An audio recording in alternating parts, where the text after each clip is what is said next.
Mini episode 1515 of the FDH Lounge is brought to you by Sportsology, delivering unconventional columns and webcasts about sports, TV, music, movies, and more. Follow them on the web at sportsology.com. The FDH Lounge. You want to schedule your life around it. A long time ago, on a gloomy, wet Cleveland spring night, two men stand alone amidst the late-night drizzle. Their voices echo across the vacant station parking lot as they debate the merits of the great American radio show that have been missing for far too long. On that night, an idea was born. That idea became the FDH Lounge.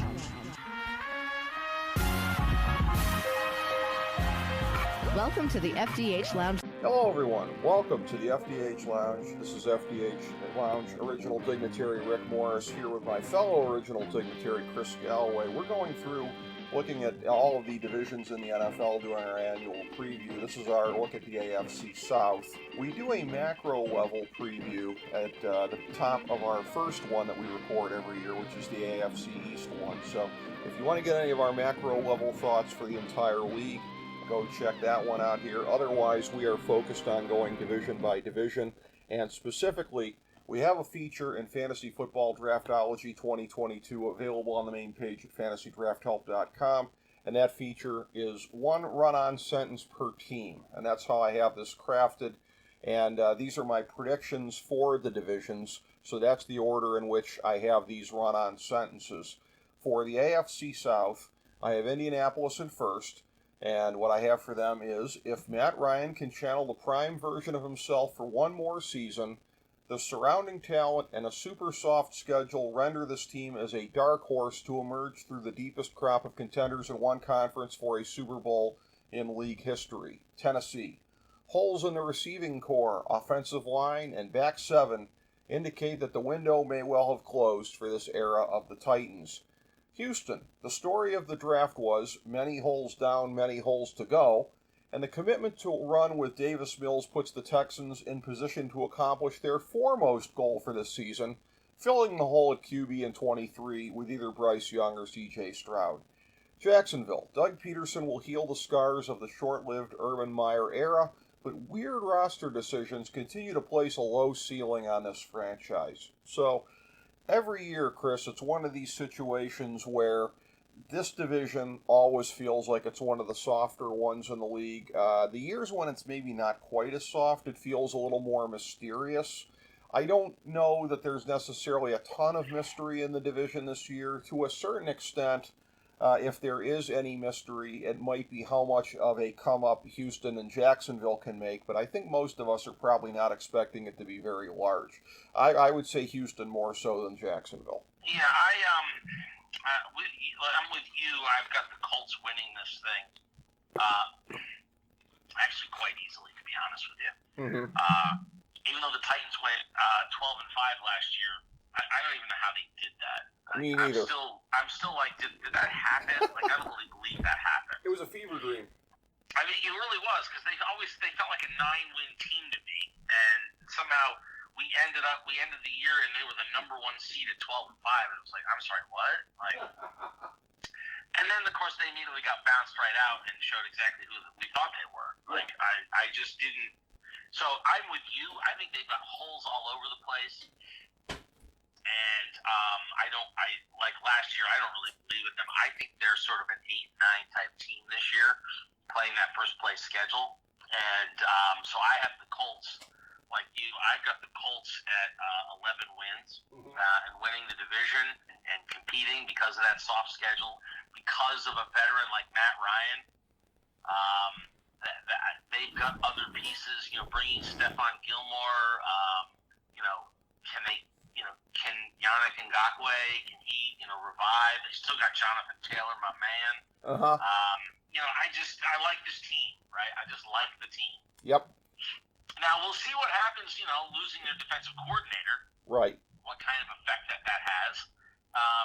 It's always downplayed, but it does matter. And so, I see Colts, then Titans, and then I actually have the Jaguars doing a little better than the Texans this year. Okay. I like Davis Mills. I was intrigued by him coming out of college and was glad that the Texans were smart enough to let him play enough last year to take his lumps and show us some stuff. But the problem with that team is there's just so many holes. Right. And I just don't see how the Texans win enough games with that talent on that roster. Plus the other thing is I can somebody explain to me that coaching change? I mean, I bringing in Lovie Smith. Yeah. I mean, I thought what was their coach's name last year?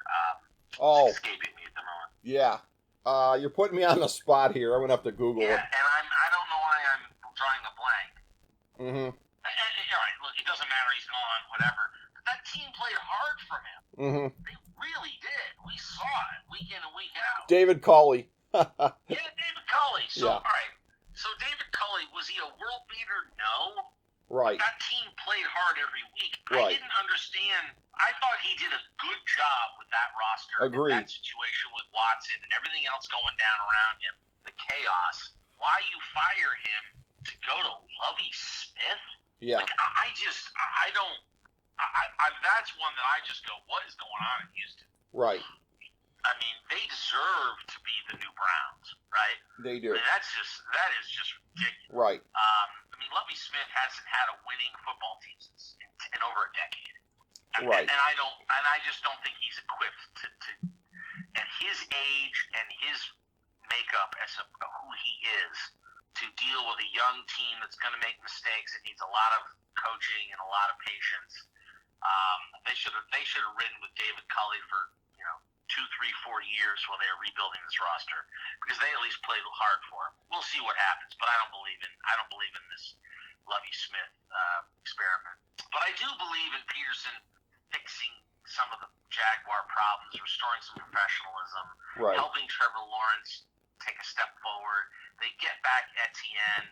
I really like what I've seen in the preseason out of that front defensive line and the ends for the Jaguars. I think they're going to be able to put some pressure on some people. Mm-hmm. Their signings like Kirk, overpriced guy for underperforming, in Right. my opinion, never going to be worth what they paid him.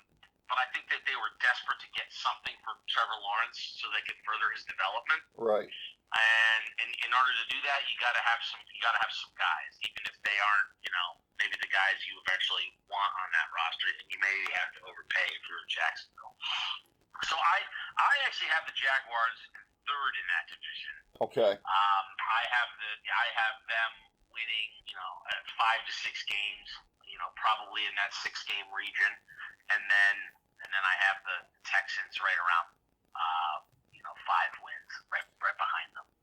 So a real drop off, obviously, after the Colts, and then down to the 8-win Titans. I mean, that means I have everybody else in that division under 500. Right. And I just think that's how it's going to shake out. Well, I agree with what you're saying there, and I'm not going to do this for every division, but I am going to mention where I think it's relevant.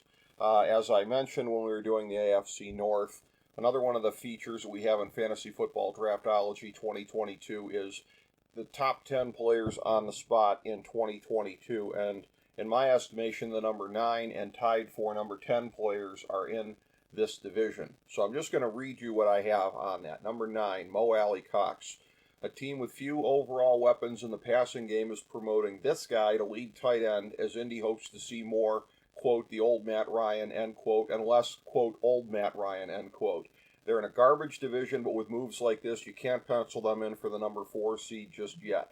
I have tied for 10th, Treylon Burks and Robert Woods. A year ago, Tennessee was looking to the future with A.J. Brown and a still relevant Julio Jones. Life comes at you fast. Woods starts the season coming off an injury, and Burks is a raw rookie. This could be another one of those 5,000 carry seasons for Derrick Henry. So, in a league, Chris, that is dominated by, of course, the passing game and where teams are most defined by what they're able to do in the passing game, you have a situation where Indianapolis, as we see it, the divisional favorite, they're leaning on a relatively questionable option at tight end, and then Tennessee, I think their situation at wide receiver is symptomatic of what we're seeing when we look at the entire roster. There's just any number of things on that roster where you're like, wait, what? They're doing this now? Yeah, I mean, look, the Colts and the Titans are both relying on their running backs to carry them. Yes. A lot like the Browns with Chubb. Yep. I mean, I mean, there's no way around it. Yep. The Derrick Henry's going to have to run for 1,500 yards. Yep. Because they're not, with Tannehill and those wide receivers, they're not going to get it done in the air. No. And then the Colts, you're right. I mean, that's a questionable pick, choice at tight end. At the same time, they're doing a lot like the Browns are doing with Njoku, right? Right. They are expecting a big step up, and they're handing it to him.